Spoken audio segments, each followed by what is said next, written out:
I'll be speaking about digital transformation to enable public participation in the legislative process. For those of you who may not be familiar, Parlamericas is the institution that promotes parliamentary diplomacy in the inter-American system. We are composed of the 35 national legislatures of the Americas and the Caribbean, and we promote cooperative political dialogue, facilitate the exchange of good legislative practices, and produce tailored resources to support parliamentarians in their work. Through our Open Parliament programming, we've engaged with parliamentarians, parliamentary staff, and civil society representatives through a variety of activities on public participation in the legislative process. And we've also developed a toolkit on this issue, which you can find on our Open Parliament portal at parltools.org. We view public participation as one of the core components of an open parliament, alongside transparency and access to information, accountability, and high ethical standards. Citizens' participation in the legislative process is important as it complements the role of legislators, and it can lead to stronger collective intelligence, meeting higher quality outcomes, more inclusive and representative decision-making, and an improved understanding of the role of Parliament, which can ultimately lead to more trust in the institution. We also recognize that there are various levels of participation that might be more appropriate at different times in parliamentary work and focus on 3 different levels. The first is consultations, which is when citizens are asked for their feedback in a one-way conversation. The second is involvement, which is where citizens are engaged in a 2-way dialogue with the parliament. And the third is collaboration or co-creation, which is where citizens and parliamentarians or staff work together to identify solutions. So informing citizens and ensuring transparency and access to information is considered to be at the bottom of this participation ladder as a requirement to undertake the other forms of participation. So as part of these efforts to create more opportunities for public participation in their work, many parliaments have turned to digital tools to expand their reach and to make these opportunities more accessible for citizens. The pandemic has also restricted physical access to Parliament and led many legislatures to move to remote work, which has also highlighted the importance of these digital tools, which in many cases are one of the few mechanisms that are still available for participation under the current circumstances. We've seen a lot of innovation in our hemisphere over the last few years in this area, and so I'd like to highlight some interesting tools and good practices that parliaments have adopted, with the caveat that, of course, this is not an exhaustive list of all the initiatives that exist. The Chamber of Deputies of Argentina has created an open law portal, Portal de Leyes Abiertas, which is a platform that allows citizens to participate in the development of legislative proposals or bills. Legislators post their proposals to this site and open their initiatives to incorporate citizens' points of view. Comments can be general to provide an opinion on the idea, or citizens can provide something specific to a section of the proposal or the bill. Legislators then review the comments and consider them as they develop an updated version of the text, and anyone who commented receives an email to notify them so that they can look at the final version and see how their proposals were included. The Congress of Brazil was one of the first in the region to develop innovative tools for citizen participation. One of these is the Chamber of Deputies e-Democracy portal, which includes several opportunities for participation. These include a section on interactive hearings, where citizens can watch public hearings, submit their questions, and vote on others' questions so that the questions that have the most votes are asked by legislators in the session. There's also Wikilegis, where citizens can comment on legislative proposals or bills, and it functions in a similar way as the Argentinian open law portal. Citizens can also vote on the comments that have already been added by others. And finally, there's a third area called participatory agenda, where citizens can contribute to the defining of priorities within the chamber. For example, a committee might submit a series of issues or bills that they're considering, and citizens can vote to see which ones the committee should address first. The Senate of Brazil also has its own portal, which is called e-Citizenship, which also offers 3 main ways for citizens to participate. The first is through the submission or vote to support legislative ideas. And those that receive over 20,000 votes are submitted to the Human Rights and Participatory Legislation Committee, which then provides a response. They also have an interactive hearings section like the Chamber of Deputies, where they can listen and comment on proceedings. And finally, there's a public consultation section that's a little bit similar to Wikilegis, where citizens can express their opinions on bills, proposals, or even proposed constitutional amendments. In Canada, we've seen the digitization of the petition process through an e-petition system. Through this system, citizens can create an account, submit a draft, and if they have the authorization by a member of Parliament and pass the preliminary review by the clerk of petitions, the proposal is posted on the platform and citizens can collect at least 500 signatures online, and then it is presented to the House of Commons and the government is required to respond. Another example from Canada is the electronic submission of briefs to committees as part of the study that a committee might be undertaking. This is a way to broaden the variety of actors who have the opportunity to share their views with the committee, because any individual or organization can submit such a brief, even if they have not been given the opportunity to appear before the committee personally. The Congress of Chile has created a tool called Virtual Congress. This originally started in the Senate, but it's been updated to cover both chambers. Bringing both chambers together in such a tool is not easy. Of course, as each has their own processes and their own IT systems, but it's really valuable from the perspective of citizens who don't always understand the different roles that the two chambers play. They don't always know where to look for information, and this allows citizens to be able to follow issues or bills even as they move from one chamber to the other. That platform was developed as part of a commitment within Chile's Open Parliament Action Plan. It was led by the Bicameral Group on Transparency, and it received support from the Inter-American Development Bank. The platform allows citizens to vote on bills, both by providing a general vote and then a more specific vote to the main themes identified in the bill.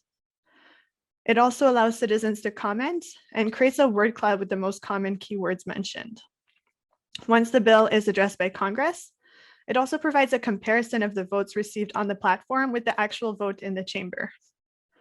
And it also has a reward system for participants, for citizens who are awarded for their participation, given the different ways that they interact with the platform. And finally, it allows citizens to identify bills that perhaps have been inactive within the chamber that they would like to see prioritized by the Congress. And through that function, they can request for a bill to be published on the Virtual Congress platform for citizen input. I also wanted to mention that the Congress of Chile recently adopted a regulation on citizen participation, which identifies and regulates the different opportunities that exist in the Congress for citizen participation to promote an effective and equitable participation. So one of the mechanisms covered by this regulation is this virtual Congress, Congreso Virtual, specifying that the automatic summary of participation through this tool is to be presented to the committee who's responsible for the particular bill to ensure that this feedback is actually integrated within the legislative process. Now moving on to Colombia, as part of its first Open Parliament Action Plan, the Senate has developed a mobile application that allows citizens to live stream Senate sittings and provides easy access to a lot of information about the work of the Senate and senators. In that sense, it's a little bit similar to mobile applications that have been created by the Congress of Paraguay and the National Assemblies of Ecuador and Suriname. This one, however, goes a little bit beyond sharing information, and it also allows citizens to cast a vote of opinion on bills that are being debated in the Senate. These votes of opinion are also broadcasted live to senators in the chamber as the debate takes place. And it also allows citizens to interact with committees during their meetings with a function through which they can publish comments or questions while watching the live stream of the meeting.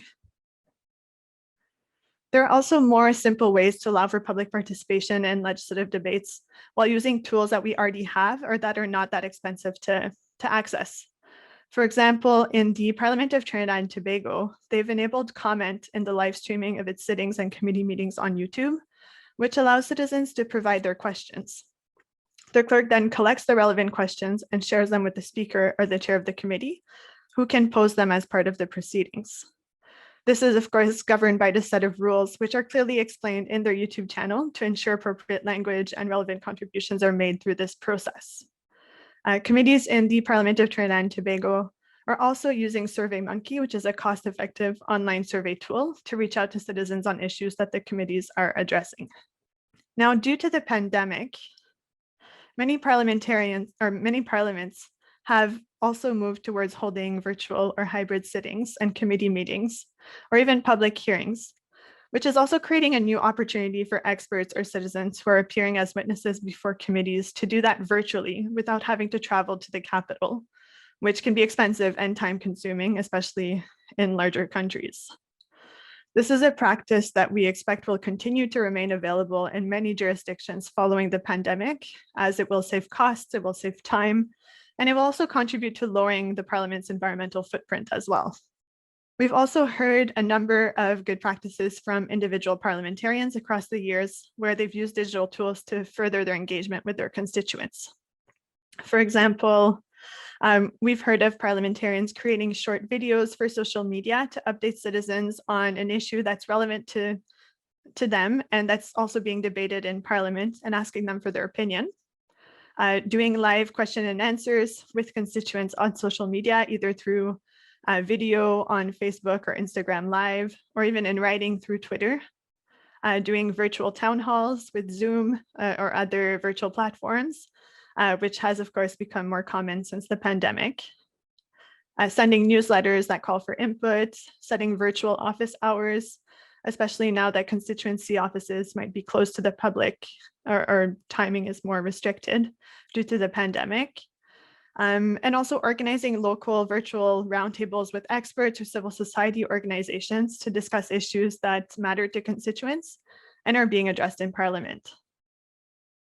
So in all of these types of activities, parliamentarians describe the importance of setting boundaries and being clear ahead of time so that they're able to promote a useful and effective dialogue.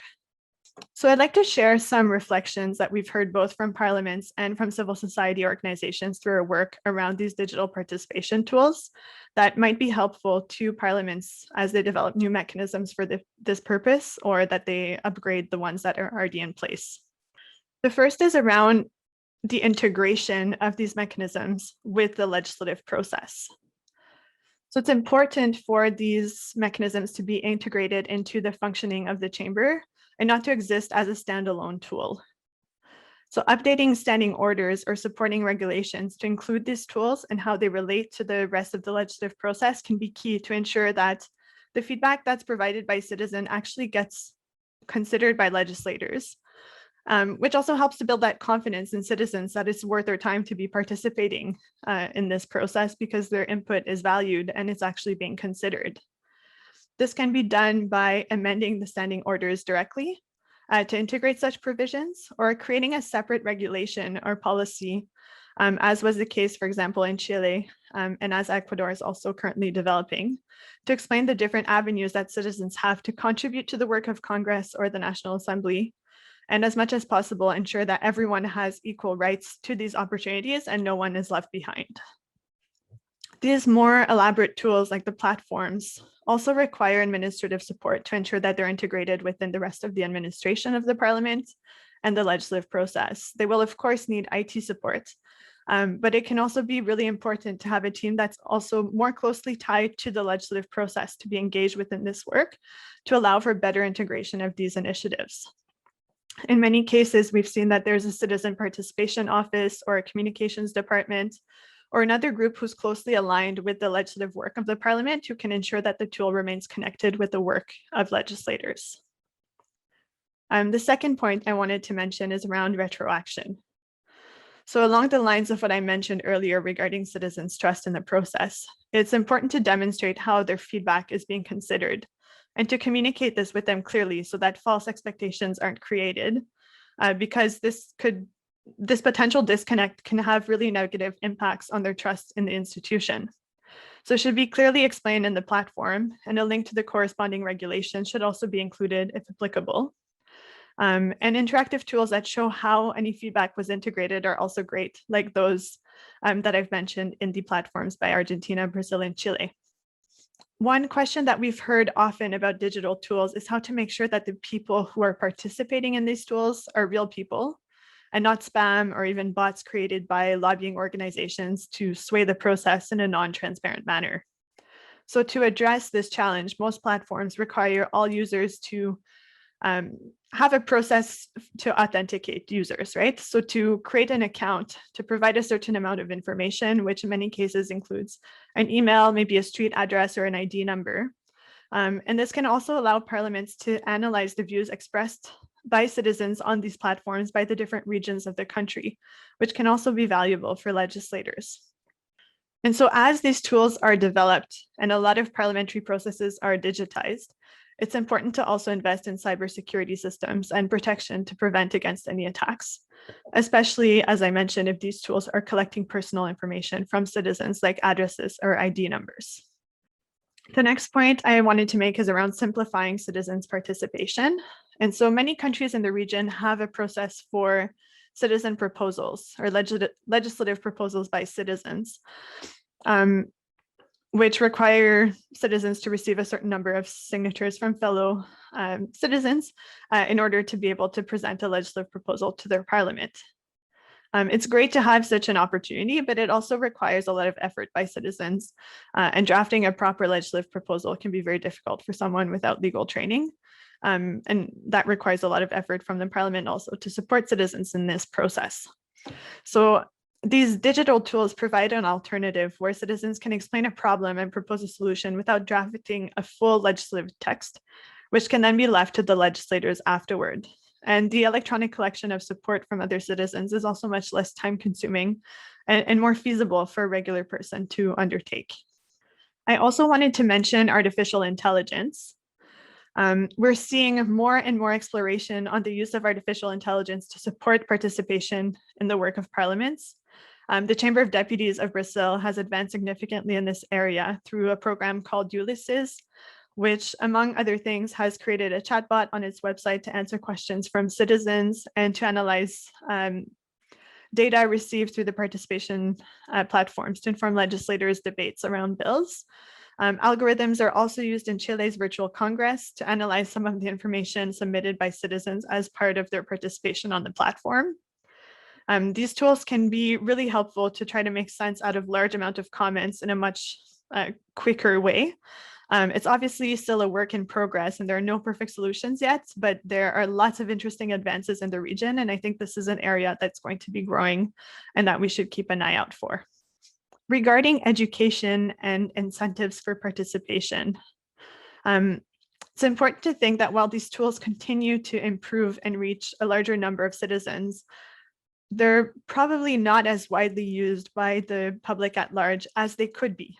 And so that highlights the importance of connecting these tools with education efforts that the parliament might already be undertaking, whether online or offline, like through youth parliaments, school programs, or other outreach activities, to explain the role that they're undertaking to explain the role of parliaments, and to use those opportunities to promote the different mechanisms that exist for citizens to get engaged.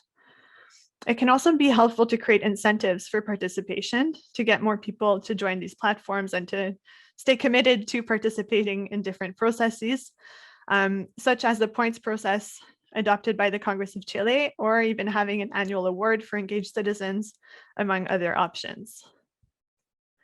I also wanted to mention that many of these initiatives have been results of open parliament action plans that have been co-created between parliaments and civil society representatives to identify priorities and make parliament's work more transparent and inclusive. These plans have been a really great mechanism to propel and support the development of these innovative tools, as they create a feedback loop between parliaments and civil society that helps to ensure that as these tools are developed, they get constant feedback from external actors so that the end product is the most useful that it can be for the public. Many parliaments have also continued their open parliament action plan process virtually since the start of the pandemic. And so as of April, this included Argentina, Chile, Colombia, Costa Rica, and Paraguay. Finally, for parliaments with more limited resources, it can be helpful to do a cost impact analysis to determine priorities for investment here. There appears to be a common understanding that a certain level of transparency is required for citizen participation processes to be effective. And so it might be worth focusing investments there first so that citizens can be better informed before extending participation opportunities. If this is already in place, then it might be beneficial to look at tools that already exist in open source formats that could be easily replicated or adapted, or to look at other opportunities through channels that already exist, like free survey tools, YouTube, Facebook, or even the parliamentary radio or TV channels. So I'd like to conclude by mentioning that, as most of you know, these tools are not a replacement for in-person interaction between citizens and Parliament, but they can complement that interaction by providing additional opportunities that are more accessible and can reach a larger number of citizens in a shorter amount of time. So many of the parliaments that have developed these tools have done so with technical financial help, through collaborations with other parliaments, academia, and other experts, and are very open to continuing to sharing these tools with other parliaments who might be interested in learning more and possibly adapting these tools to their national circumstances. At Parlamericas, through the Open Parliament Network and our parliamentary staff network on Open Parliament, we are here to promote this exchange of experiences and collaboration, and would encourage anyone interested in making these connections to contact us. So thank you very much for taking the time to listen to this video, and thank you very much to Bússola Tech for providing us with this opportunity.